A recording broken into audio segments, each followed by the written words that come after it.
お庭にはたくさんの野鳥さんが来ます。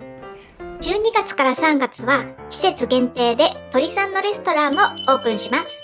鳥さんがお庭に来るメリットは、毎日素敵な歌声をくれる。暖かくなったら虫さんの数を調整してくれる。鳥さんの糞は天然の肥料になる。鳥さんが自然の循環を運んでくれる。今年はこちらの市販の餌をあげようと思います。フルーツもお好きなので、みかんやりんごもご一緒に。ちなみに去年は落花生をあげたけど、誰も来店しませんでした。今年のレストランは大繁盛してくれるといいな。お客さんが来てくれたらまた報告するね。